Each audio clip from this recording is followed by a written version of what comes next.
sorprendió.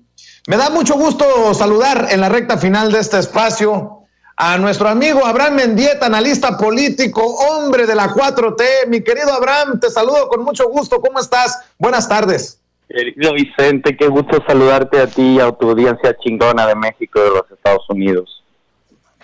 Eso, mi querido Abraham. Oye, por cierto, así de bote pronto, ¿cómo ves la salida de Irmeréndira Sandoval de la Secretaría de la Función Pública? Algo que anuncia el presidente Andrés Manuel López Obrador. Para algunos algo que no sorprende, pero bueno, que se da el día de hoy.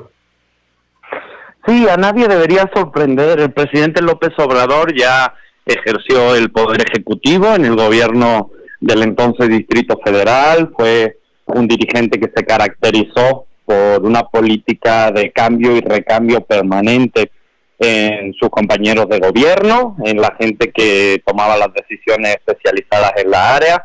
Andrés Manuel es un líder político que se ha caracterizado por el relevo.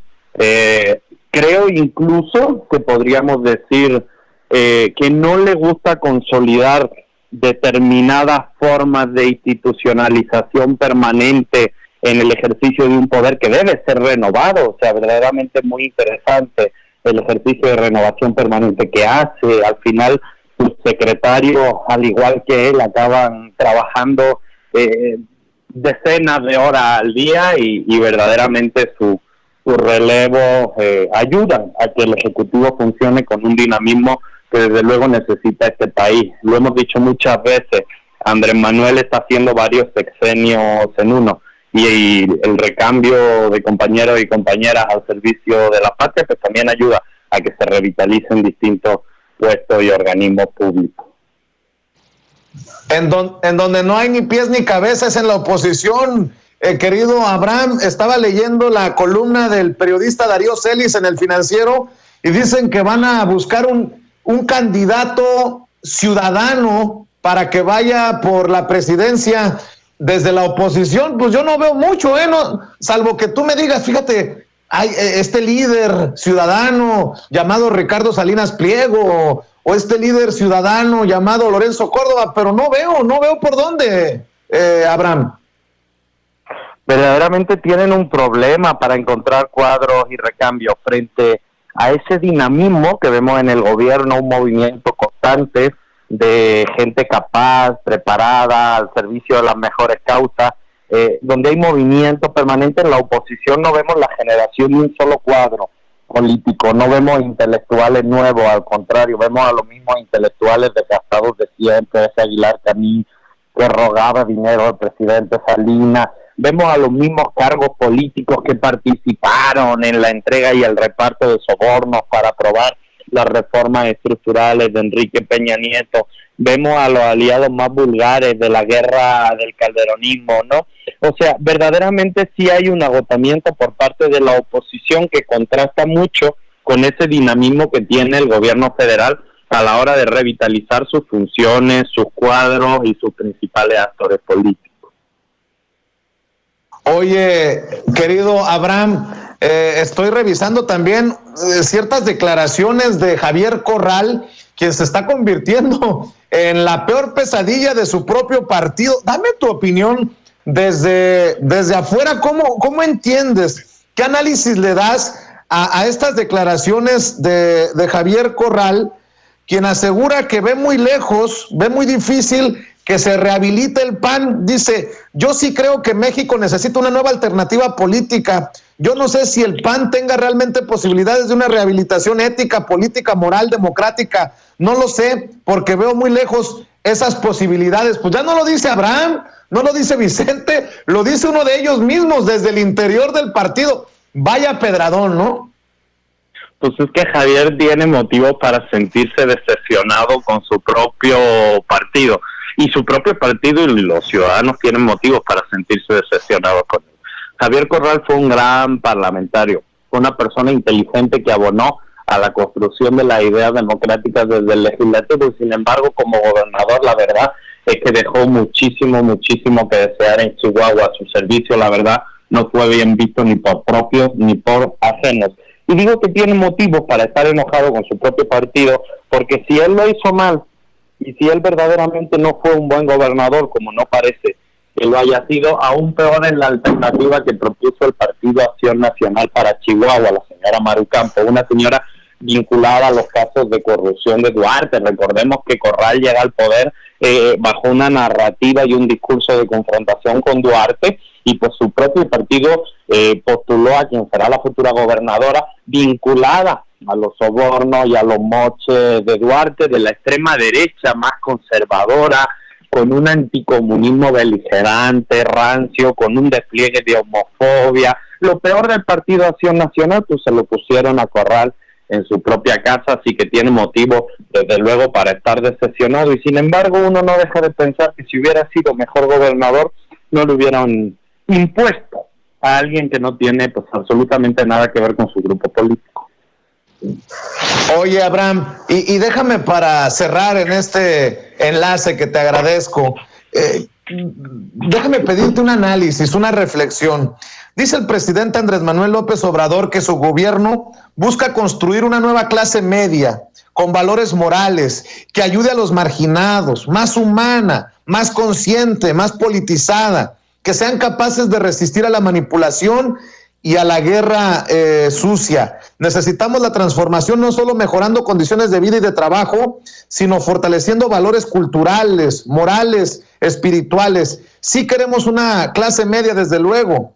Queremos sacar de la pobreza a millones de mexicanos para constituir una nueva clase media más humana, más fraterna, más solidaria. Eso es lo que buscamos. En momentos en que desde el PRIAN-RD hasta Sergio Mayer se ha mostrado muy crítico de los dichos del presidente. Dame tu opinión, Abraham.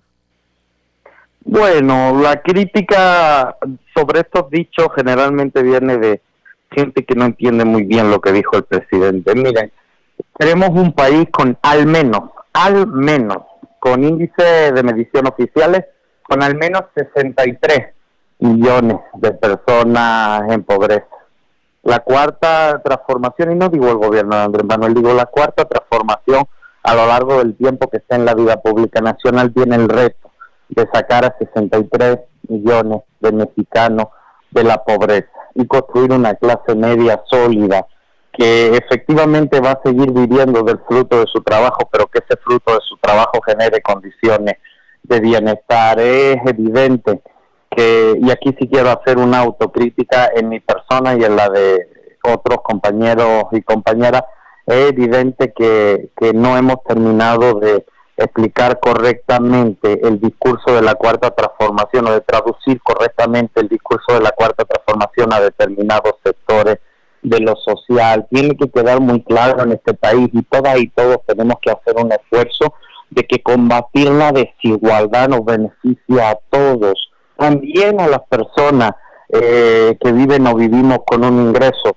por encima de la media, también a las personas que no tienen una necesidad tan inmediata como esos 63 millones de compatriotas que viven en la pobreza. Combatir la desigualdad, combatir la pobreza es algo que abona a la construcción del bienestar de un país en su conjunto, y tenemos que entender que es una prioridad de país. Y la autocrítica la hago con mucho cariño y basado en mi persona también. Quizá a veces hemos renunciado a dar ese debate, consolidándonos, poniendo toda la atención y el cariño en nuestras clases más humildes, quienes sufrieron desde luego las consecuencias directas de un régimen tan injusto, pero tenemos que volver a dialogar con la clase media para consolidar una idea que es fundamental para el bienestar de todas las sociedades en el mundo. El combate a la pobreza y el combate a la desigualdad nos ayuda a todas y a todos. Es también un combate contra la violencia, es también un combate contra la marginalidad. Al final lo hemos dicho muchas veces, la desigualdad es lo que rompe las sociedades. Siempre que nos dicen, ustedes polarizan, no. Los que polarizaron fueron ustedes, que dejaron a 63 millones de personas fuera del sistema. ¿Cómo hacemos para que aquellos que no se quedaron fuera del sistema entiendan que una integración total desde el Estado que dote de derechos de ciudadanía a esa inmensa cantidad de mexicanos que quedaron fuera nos beneficia a todas y a todos? Yo voy a hacer mi parte, vamos a hacer un esfuerzo mayor aún por transmitir a esas clases medias que no sufren las consecuencias directas de lo peor del sistema, pero que por supuesto que sufren la violencia, que por supuesto que sufren la inseguridad, que por supuesto que sufren otras muchas consecuencias del régimen neoliberal, a que de verdad se sumen a este combate contra la desigualdad y contra la pobreza que nos va a fortalecer como país. Querido Abraham Mendieta, como siempre es un deleite escucharte, saludarte. Te agradezco que hayas hecho circo, maroma y teatro para estar en Sin Censura. ¿Por qué no nos despedimos invitando a la gente para que te apoye en tus redes sociales, querido Abraham? Bueno, ahorita con mucho gusto, pero es momento también de apoyar a Sin Censura. Vuelven esos ataques desde todas partes que intentan bloquear canales de YouTube, bloquear transmisiones, así que animo a todo el mundo, a todo el que pueda, a que haga una donación a este proyecto de comunicación alternativa, que apoya, que comparta, a que siempre que sea posible demuestre su cariño y su compromiso para que este formato pueda salir adelante. Y bueno, y si también les queda tiempo y cariño después de ese apoyo tan necesario a Sin Censura, pues a mí me pueden seguir en mis redes sociales, Abraham Mendieta con una sola M en Twitter, Abraham Mendieta R con doble M en Instagram y Abraham Mendieta la página de Facebook. Pero ahorita es momento de apoyar a Sin Censura, de que no pasen los ataques que como siempre han intentado impedir esta comunicación alternativa. No lo van a lograr, pero pues es momento de ir todos juntos. Muy bien, te mando un abrazo, muchas gracias por la solidaridad, Abraham, y estamos al pendiente. Abrazo, querido Vicente, cuídense mucho. Cuídate mucho. Y bueno, en la